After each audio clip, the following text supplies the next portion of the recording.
Tatiana, okay, we're bringing the community and we're bringing sustainability. I think it's about time to bring you to the conversation. Welcome in Dubai. Welcome back from Baku. Welcome to you from Dubai. Tell us a bit about what you're doing and some of the thoughts that are, some of the issues that are on your table and the thoughts that are in your head.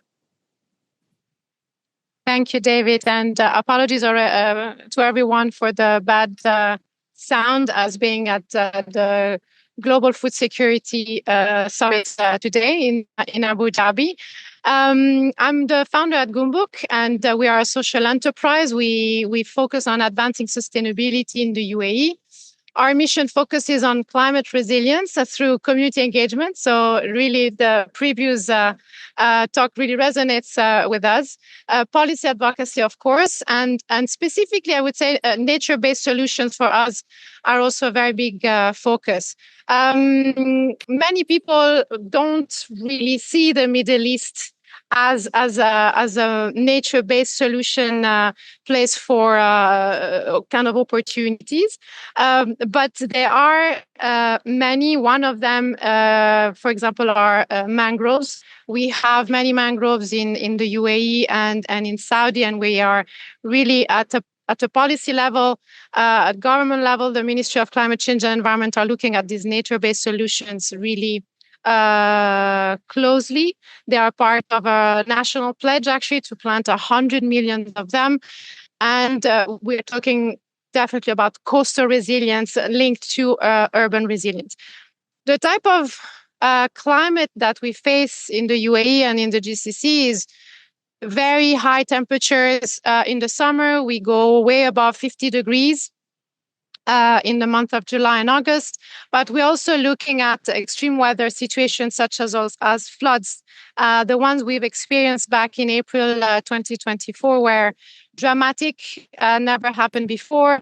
Many people started pointing the finger at cloud seeding, but it had nothing to do with cloud seeding. This was linked to a supercell, as they call it, a massive cloud that went through Oman and Saudi Arabia and the UAE, pouring large amounts of water.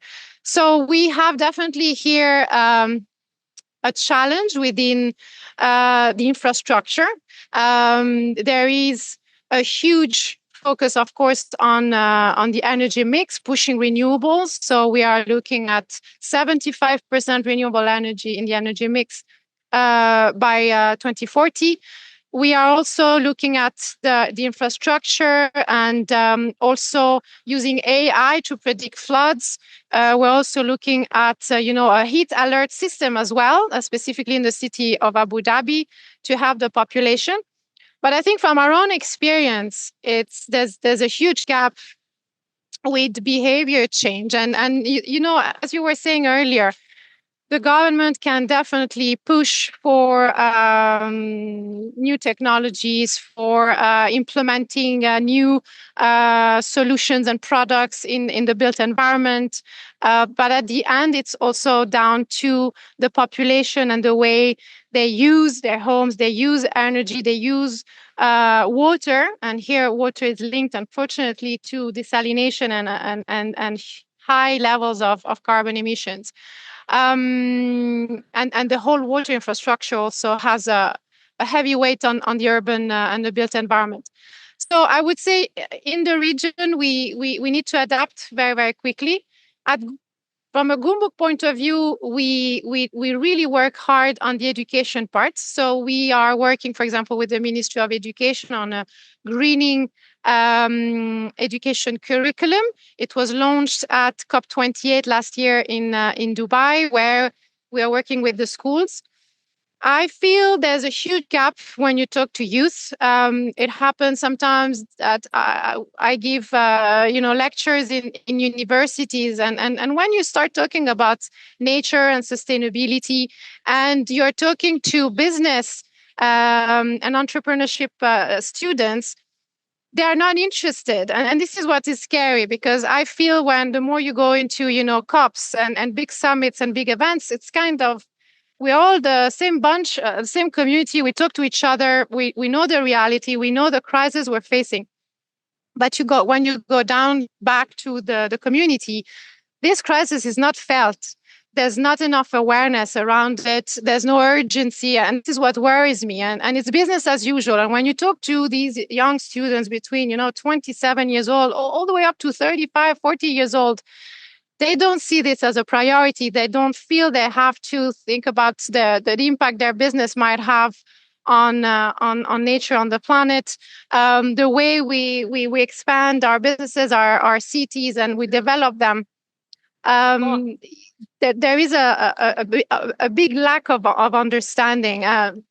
Today, you open social media in the past week, and you see how countries in Europe, for example, are communicating to their population in Germany, in Sweden, how war, for example, could become an imminent threat and an imminent reality, and how people need to get ready for it.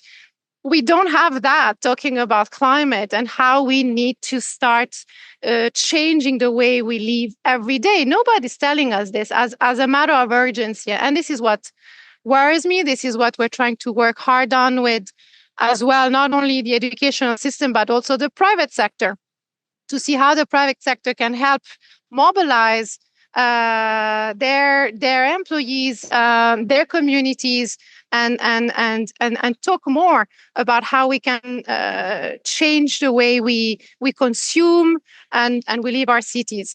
I also feel that another big issue is we're always talking about new technologies and new built environments, and not enough about retrofitting. And I see this, maybe this is something specific to the region, whereby these are new cities.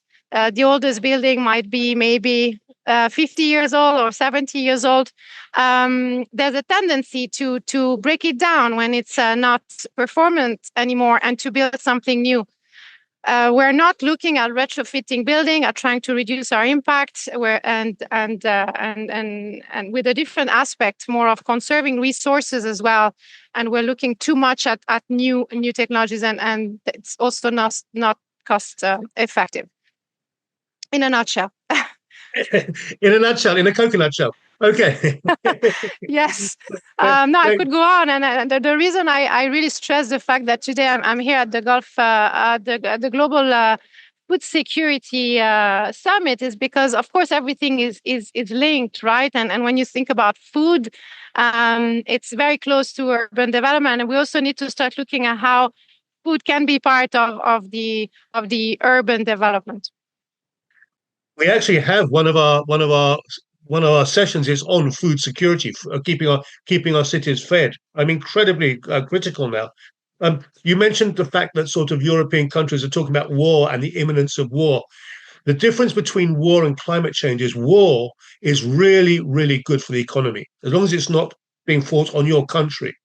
Countries make a lot of money. People make a lot of money from wars. If we can find a business model that allows people to make money from climate change, then that would change the whole thing. At the moment, it's seen as a cost. And actually, what we're seeing is many of the organizations that had committed to climate change policies are withdrawing from that. We're seeing a reduction in green funding, for example. We're seeing this idea of electric cars being demoted as a policy. We're seeing a drawback, certainly in the UK and other places, from the dependence on non-renewable sources, as in coal, oil, and gas. And people are changing. They're making commitments and then drawing back from them, because it, as you said, Tatiana, it needs a change in behavior, and people hate changing behavior. Nobody likes to change their behavior, and certainly corporations don't either, and individuals don't, and countries don't.